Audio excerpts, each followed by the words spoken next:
Hey, welcome back to Rusty Judgment. Welcome back to another Tips with Tom today. I don't know if we're gonna call it that. Don't try this at home. Warning, what you are about to see is being brought to you by an unauthorized, unlicensed, unprofessional individual who holds a driver's license only.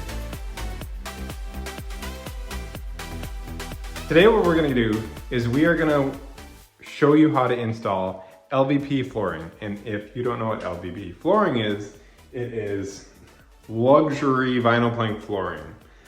I don't really know what makes it luxury, but I've been installing vinyl plank flooring for many years.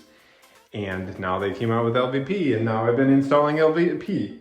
It kind of installs the exact same way. But so what we're doing today is, this is the flooring that we put in the office building, our office at our house, and the farmhouse. This is the exact same color, the exact same brand, everything. And I've installed it in our entire office building except this room. This room is going to be a bathroom. So there is a shower here. There will be a vanity here. And then in this back room, this will be a pocket door. And then there will be a toilet down here. And then on the flip side over here, we have a stackable washer and dryer to go here.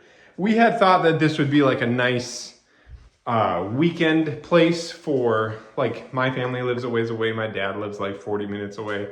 So if any of them want to come down for the weekend, like instead of getting a hotel, because a hotel is probably a half hour from our house, they can just come stay here, spend the weekend here or a night here or whatever. And then in the week time, we use it for office space. We have a little gym out here that we work out in, and it's just kind of an awesome space. But we haven't had the bathroom finished at all. So the bathroom has just been a do not enter vacant space. Today we are gonna start finishing it. And to finish it, we are gonna put down the LVP in this room. When installing LVP flooring or any kind of click together floating floor, there are a few things to take into consideration. First, your floor needs to be very clean. Like, I installed this in our house 7 years ago, like a super cheap stuff, and any little dust particles eventually imprinted into the flooring over, I think 5 years, it started to leave little dimples where there was dust. So you want your floor super clean. So we are going to clean this whole floor. There's like, I mean, this is a mess, but we're gonna clean this whole floor up. We're gonna scrape it with a scraper. This is a concrete floor. We're gonna scrape it with a scraper and get any little bits of stuff off of it from like the drywall guy or construction work and all that stuff. Then we're gonna vacuum the entire floor. That's like what I'm gonna do first. And then as I install it, I am gonna be continually confirming that the floor is clean before I put flooring down, so that I'm not putting it on like little bitty rocks or dust and dirt and stuff like that. The next thing that you need to be aware of is you need to check and make sure that your floor is stable. If you have a floor that moves, this may not be a product for you, because this floor is floating, and so when it moves around, over time it will eventually break the joints.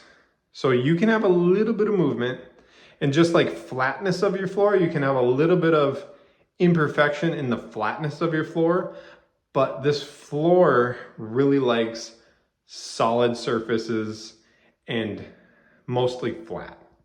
So if you have like some transitions, some waves and stuff, you can still use it, but you have to kind of feather your transitions out so that they're less noticeable, because the floor really likes to be on flat surfaces. We are gonna get started by cleaning all this up.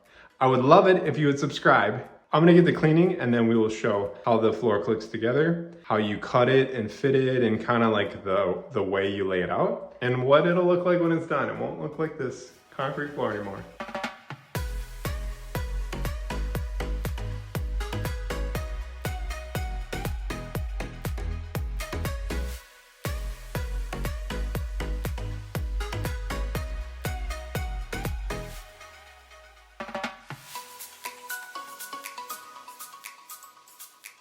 So now that I have the floor scraped and vacuumed, I will show you on a really short scale how these go together. If you see that guy, see that groove there? Maybe get my head out of the way.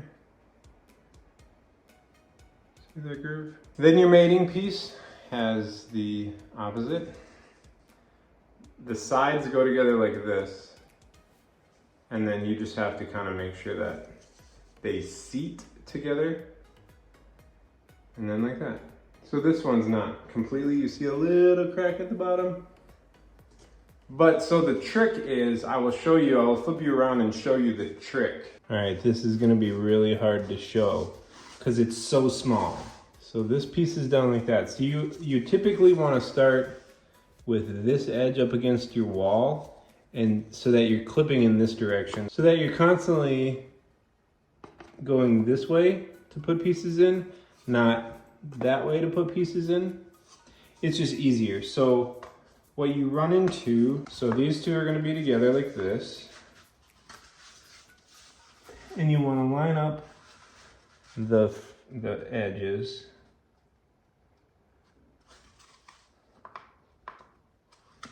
Like that. And then this next piece snaps down into it like so. Okay, but sometimes, I don't know if you can see this tiny little gap. So here's one piece together, and then here's the next side. It's together here, it's together here, but if you look really close, see it's not together there. And that's because this piece and this piece aren't completely lined up this way. So on a beginning piece of a floor, it's super easy, but if you were in the middle of the floor, you could potentially be twisting the entire floor. So what I will do, if you get something like that, is I will kneel on it to put some weight on it, and then I will take another cut off chunk, snap it down in the groove here, and give it a little wrap with a hammer, and it will typically pop that back together. There, so there I was able to just force that one together, just because I'm just kneeling on it and held it. But I'm gonna get to laying pieces down, and I will try and show this. So now we have entered the room with the flooring. We can start laying them down.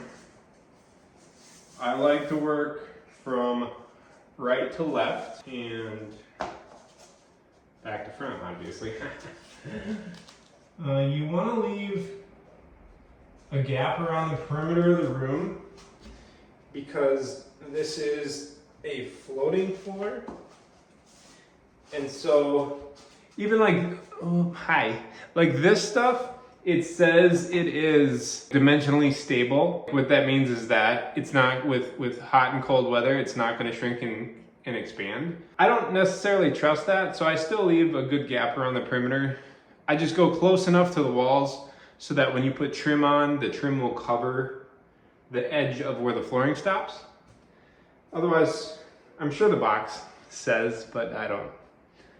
To be honest, I don't look at the boxes. I have looked at the boxes at one point in life, but I don't do that anymore. So this is the tricky part. And I don't even, I call it the tricky part. I don't even think it's really that tricky. So is that close enough? Sure. So now we need to take, this is the only thing that's really difficult about these. And it's not even that difficult. You'll put this piece down like this, and you'll get the edge really close here this way. And then you will kind of curve it and sneak the long side in this way, and then you'll start at that end of it, clipping it in, and then once you get to this end, this will be the hardest part, and you'll just kind of pull on it and it'll pop into place. And if it doesn't pop into place, you can do that trick I talked about earlier. You take like a little scrap piece, and then you take the mating end and you insert it into the piece you're putting in, and you just wrap this end with a mallet or a hammer or something. So I'm gonna demonstrate that the best I can right now. So we will put this in like that. It will roughly be about like that. I'll get it a little closer when I put this long side in, but I just wanted to come up close. Show you roughly what it's gonna look like. You can actually get it a little closer like that. To the best of my ability, you put it like I just showed, and then while you have this in, you will just hook this like that, And by doing that, the piece just naturally falls into place. And then you are left with this look right here. So what we'll do is you lift and you kind of rock it.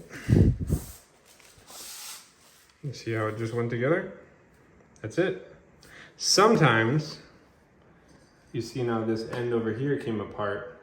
That happens, and then you just kind of got to work that side over there. So we'll just get that side clicked back together. I'll have to go down a little further and do that again. And then this whole run will be together. All right, now you see there's a little piece way down here that I need to cut. See that piece down there? So I will show you how easy it is to cut this stuff. So I made a little mark right here with my knife. And I'm doing this like this just because I've done this 1,000 times. You just want to cut a nice line. Typically I would use like a metal square and just like a speed square and cut it on there, but I think it's at the farmhouse and I don't want to drive over there to get it, so I just made a cut like that. And it's really just like a score line. Like you see, it's not even really a deep cut, but what you do then is you flip it over and you just snap it. Just snapped it and then you break it back the other way. And there's my piece. Super easy to cut this stuff. It's a pretty simple process. It just takes a little bit of getting used to and getting comfortable with how they all go together. You also want to make sure that as you go, you get every row snapped in all the way. You don't want to get like partially through a room and realize that you haven't been clipping them all the way in, because that will compound as you go through the room and make it further off, which then it would get pretty ugly. So you got to make sure that you're being very particular on how you click them together. That's it. Pretty simple. Leave yourself like a 1/4 inch gap around the perimeter of the room and you can't really go that wrong. The only thing to really be careful with this stuff is when you're cutting it with a razor blade. Just be careful not to cut yourself. That's it. I've taught many kids how to do those. I think all of my kids except Adeline. I don't know that Adeline's ever, I think she's helped put flooring in, but she's never wanted to cut or fit or any of that stuff. But all the other kids have. I've taught a couple friends' kids how to do this when they've helped me put flooring in other places, so it's pretty simple.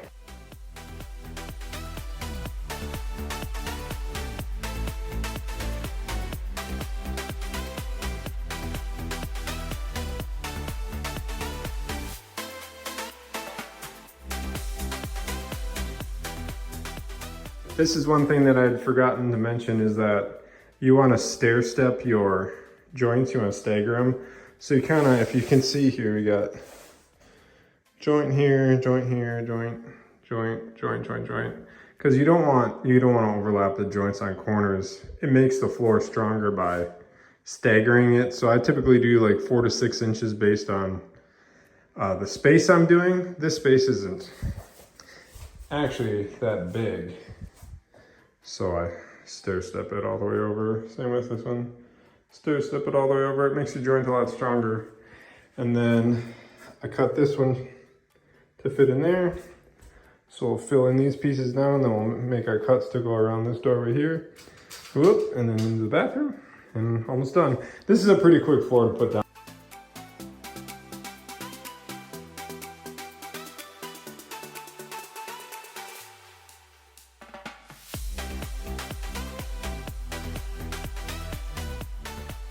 So now we are at the end of the room, and we end up with this little sliver left over.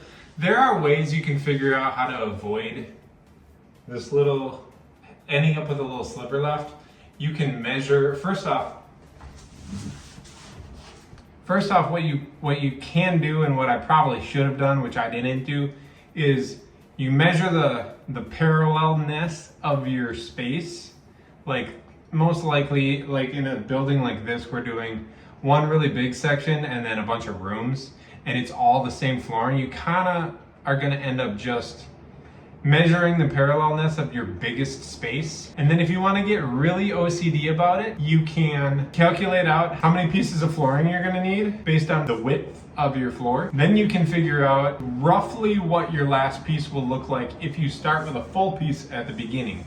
And if you want to you can split the difference so that you end up ripping down a thinner piece for your first one, and then your last one should be about the same thickness roughly. You can do that. I did not do that because I didn't really care, because I started on the other side of the building, obviously, and I started with partial piece because of doorways, but then I came all the way this way and I knew that where I was gonna land didn't really matter. In this room, Dawn's office, which is behind me, and then like the kitchen, which is on this side, most of that wall is cabinets. So I knew that it didn't really matter for this building's purpose. I just did a whole big room at our church. I put all new flooring in that. I calculated that room and I split the difference because that room was kind of like this as far as the walls parallel. So I kind of split the difference there. So I made a little bit of an angled cut on the first run and a little bit on the last one, instead of running parallel with the front wall and then it being like way off on the last wall. So depending on your space, you may want to do that. I didn't really care for this. So we end up with like it's probably about a 1 1/4 inch sliver here that's going to end up. So we're going to cut that now, and then we are done with this bathroom. Another thing that I will do sometimes, if I have to cut a whole bunch of pieces, I have a small table saw that like a tabletop table saw. A lot of times if I have to cut a whole ton of pieces, I'll just set the table saw up and rip them through the table saw just for speed. But you don't have to do that. Like this one here, this room, I'm just gonna do with a knife. And you wanna leave yourself a little extra room on your last piece. It's kind of tough to put it in place if you don't leave yourself enough room, because you can't get your fingers on the back side of it to pop it in to this last run of flooring. Also, if you hear a lot of noise, it is pouring rain outside right now. And kind of loud on the roof of this building. And I'm using just another piece of flooring as a straight edge. And I'm just cutting down the edge of it to keep my line nice and straight.